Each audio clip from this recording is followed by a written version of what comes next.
Sumasahod po ako ng 9 or 12,000. Pampupos yun, panigurado. Sa akin na personal. Paano pa pag nagpamilya ka? So, di ba? Kaya we need to find another source. Second phase po, yan. Ano pong word? Active phase. Active phase po, ito maganda. Nakita mo na yung why mo. Nag-set ka na ng goal. Gusto mo ng kotse, gusto mong mag-travel, gusto mong makakipon ng 500,000. Di ba? Meron yan eh, magsiset ka na. Unfortunately, yung phase na to, wala ka pa sa posisyon or wala ka dun sa current situation na yung income mo kaya siyang i-meet. Gusto mo lang.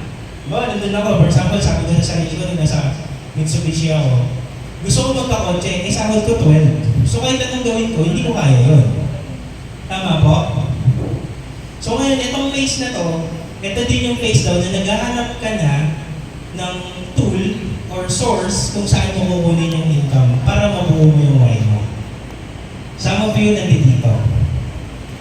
Tama? Some of you, ako dinaanan mo to. Lahat to dadaanan natin.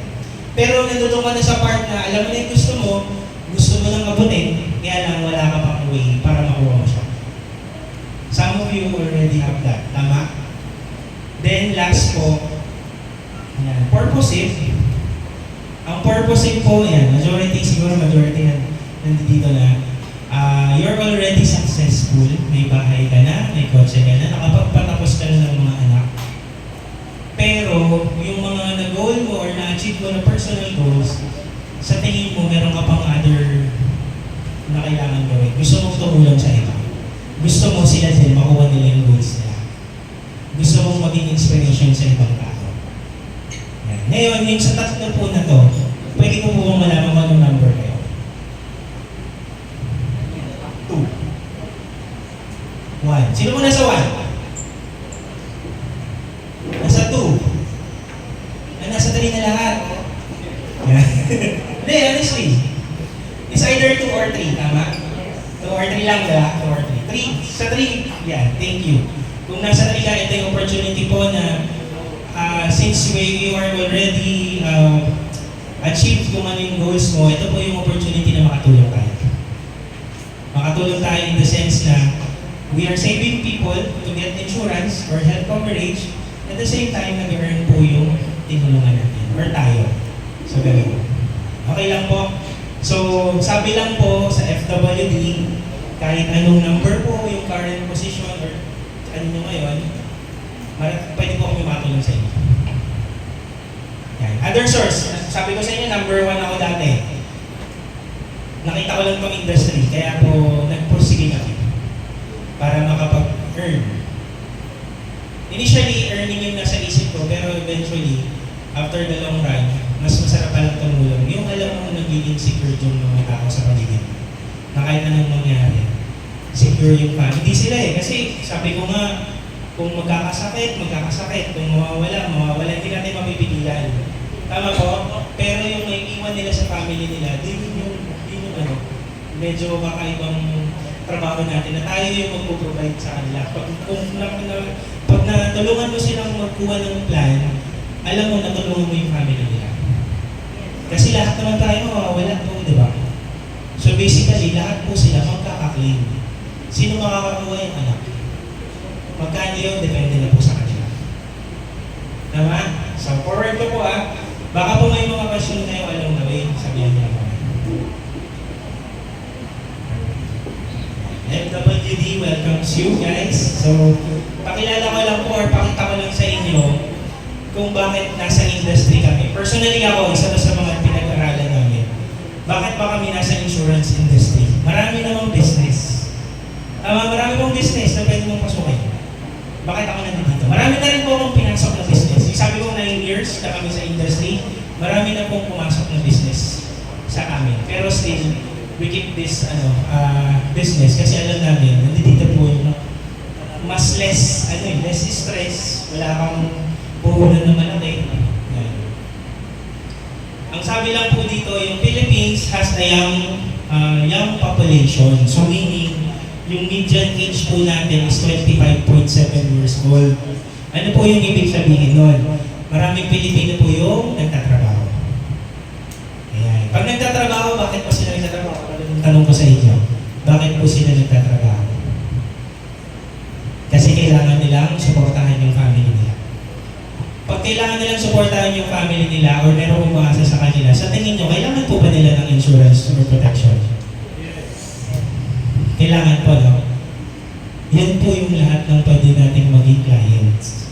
So meaning, kung magtatayo ko ng business, sample lang dito sa area, pag magtatayo po ko ng business, ano ba muna mong i-consider? Brand yung bebenta mo or yung tatayo mo, saka yung sino bibili sa'yo. Ito po yung bibili sa atin. Market. Target market. Sino po? Yung mga empleyado. Saan? Sa buong Philippines. Bakit sa buong Philippines? Online po kasi tayo. Sa ngayon, I know, dito tayo nagsasell, dito tayo nagkakausap. Pero pag nakita niyo po yung full platform ng FWD, kahit kami nabanggit naman nila, Joke, di ba, nasa Zambales po ako. Kahit nasa Zambales ako, we have clients in Mindanao, in Manila, kahit online lang po, pwede silang gumawa. So basically, kahit nasaan po yung clients, pwede. Yan, nagsabi din po dito, 44.1 million Filipino, age 15 years old and above, ay nagtatrabaho na. So sila po yung kailangan nating tulungan. Tulungan kasi merong life stages sa buhay, tama? Possible, nandito pa yung iba, single. Kung merong single with kids, may partner or couple with kids, tama? Nandun ka na sa age stage na medyo matatanda na yung bata, graduating na, another life stage, growing family.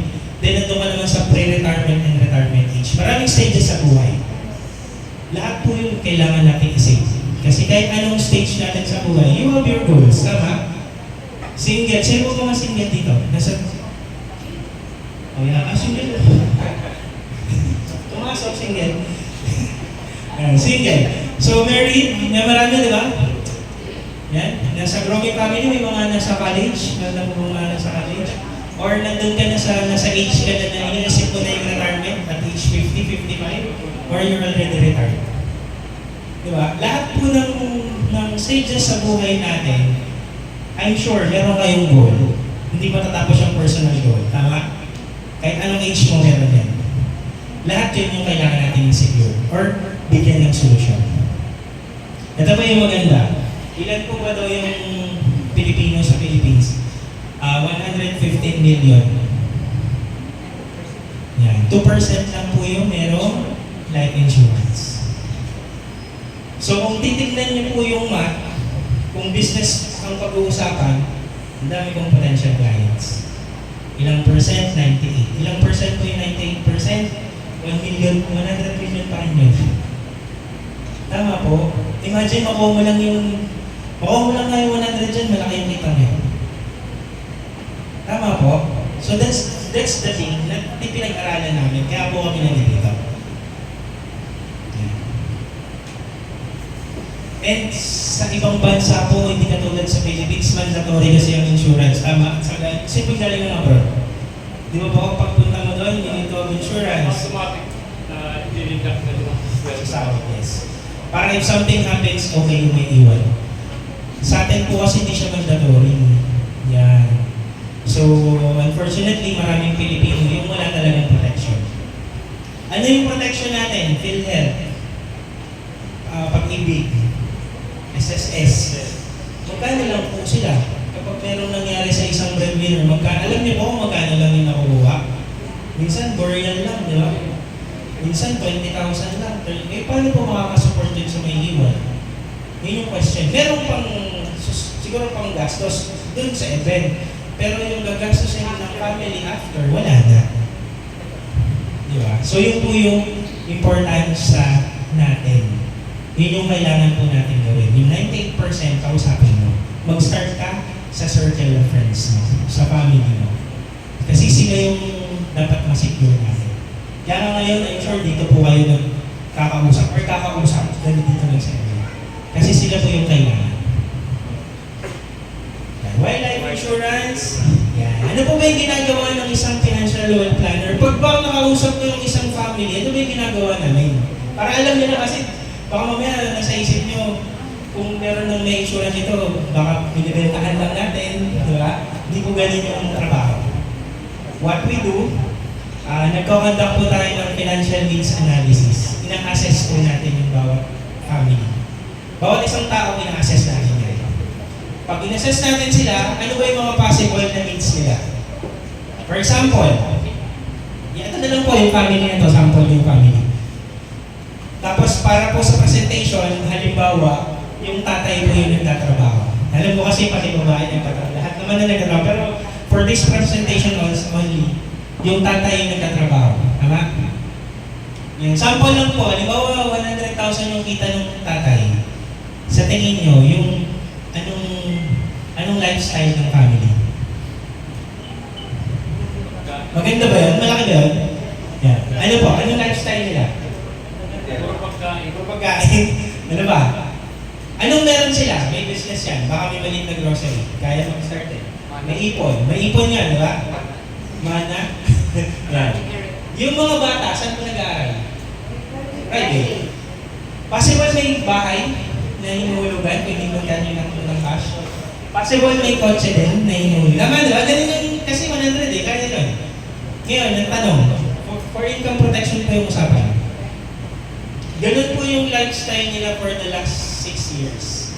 Ika-7th year na wala na yung tatay. Anong mangyayari? Ano po? Any suggestions? Ganun na yung buhay nila. Nag-aaral sa ano po? Benta yung ari-arian. Maglilipat ng school. Mangungutang. Lilipat ng bahay sa parents. Mabibenta lahat, sabi niyo, bahay, lupa, maubos yung savings, stop yung business, or baka ma-maintain yung business kasi kumikita yun. Ano ba, mag-abroad yung para ma-sustain. Ano ba, mag-asawa? Mag-asawa sa Korea. Sa abroad, di ba? May iPhone na ako. Hindi, di ba guys, hindi talaga. Hindi talaga, nangyayari po, sa amin nangyayari. I'm sure sa lahat nangyayari siya. Kasi hindi protected yung family. Pero what if? Magkano yung kita niya? 100,000, di ba? Ang sabi po kasi, sa insurance, para makompute mo doon yung personal insurance na kailangan mo, computein mo daw po yung 1 year na income mo. Nakompute nyo na? 1 year na income nyo? Times 3. Yun daw po yung minimum dapat na insurance coverage mo.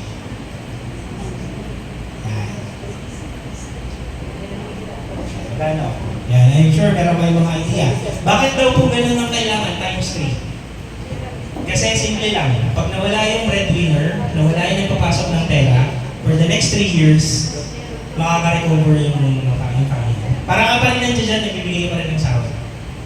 Pero dahan-dahan sila nagre-recover or nagko-cope up sa loss. Tama? Minimum po 3 years. Personally po, sabihin ko tuloy yung age ko. Personally, ako kasi, sa tingin ko, 41 na po ako, 41. Hanggang kailan tayo nagtatrabaho usually? 60. 60 lang muna, sample, 60. Gusto ko rin po kasi magtrabaho hanggang 60. So 60 minus 41, 19. Times ng income ko. Yun po yung gusto kong insurance ko. Bakit? Kahit mawala po ako anytime, yung hanggang 60 ko na pagtatrabahuan, nandito sa kanila. Sigurado ako tapos sa pag-aaral yung anak ko, kahit wala ka. That's the importance ng insurance. Diba, 1 million ka every year, so 19 million. Kung 500,000 ka every year, 8 million, 9 million ba? Tama? Diba? So, ganun lang po yung combination. Ngayon, pag may kinakausap kami, or may kakausapin kayo, pag income protection yung usapan, yun po yung ginagawa namin. Assess mo lang. Hindi natin sila bibenta na, friend, buka ka na 2.5. Baka may kumusap ako sa inyo na. Wala pa na lang. We always assess, ganito. Baka kasi may mga pagdating na ng time, ang ginagawa po natin, assess, ano ba yung needs? Kasi baka hindi niya kailangan ng income protection, kailangan niya naman yung provisional fund, o kaya kailangan niya retirement fund. Kasi baka meron na nga naman siyang insurance. Pwede kasi, di ba? May mga kausap pa meron ng insurance. or currently meron pa akong coverage, di hindi na natin dodoblin. Simple lang, halimbawa, for example, yung family niyo, magkano yung kita niya? 1.2, di ba? Per year. Times 3, 3.6, tama po? What if, kinausap ko siya, pero meron na pala siyang 2 million insurance? Ngayon, pag inassess ko po siya, sir, ang requirement mo 3.6, sabi mo meron ka ng 2, kulang ka na lang po ng 1.6. Ngayon po, meron kaming plan kung gusto mo nang kuhanin yung kulang, gagawin kita. Ngayon, pag ginawan mo, siyempre may certain amount. Pag hindi niya kaya, sir, gusto mo ba kalahati lang muna? 1 million lang muna or 800 lang. You always adjust based dun sa gusto niya and capacity niya. Kasi minsan po, pag nagdi-discuss yung ibang agents, may amount na pag kinausap ka. Tama po? Ganun din po ako sa may kinausap dati. Bro, kuha na 5,000 monthly. Hindi ko alam yung kinuha ko kasi niya lang ako ng amount. Pero hindi naman niya nakuha kung anong gusto ko. Okay? Yan. Emergency fund, dito na lang ako. Kasi ito parehas itong investment ko eh. Education sa retirement. Emergency fund, ano ba yung mga emergency sa buhay? Accident, sakit. Yan po, sakto po yung sinabi niya. Accident and sickness, hindi po natin ito masasabi kung kailan mangyayari. Wala po siyang age, wala siyang gender. Tama? Kung mangyayari, hindi natin mapipilitan. Ang sagot lang natin sa FWD, if nangyari siya, good deal na meron ka kasi may iwan sa family mo or meron kang panggastos or panggamit. Yun na naman yung idea. Ngayon, I'm sure kung kinausap ko tong family na to, namili yan kung anong goal nila. Eventually, katulad ng sinabi ko po, lahat ng life stage sa buhay, kung nasan man kayo dito, you have your goal. I'm sure. Tama ba? May personal goal tayo. Kahit nakapagpatapos ka na ng anak, meron ka pa rin goal. Diba? May gusto ka pa rin makamit or ma-achieve. Yan. Sample goal dito, family. Katulad nung kanina, pag ganito po yung family, una daw, ang kailangan nila is bahay. Yan, may bata, ibig sabihin kailangan ng fund for education. Kasi nga sabi ng mga parents natin, yung education daw, yung pwede mong maipamana na hindi makukuha ng sino man in the future sa bata. Tama? So we need to give them best education as possible para malaki yung potential or malaki yung chance na maging maganda yung buhay niya. Ganun naman eh. Then, emergency fund. If in case something happens sa breadwinner, hindi magagamit yung mga inipon mo for education, hindi ka maglalabas ng malaking pera kung nagka-accident or nagkasakit. Then of course, income protection, yun po yung insurance kanina. Tama? Yan po yung kailangan sana. Tama? Yan yung kailangan natin lahat. That's important. Ngayon, kung empleyado ka daw, anong kailangan mo?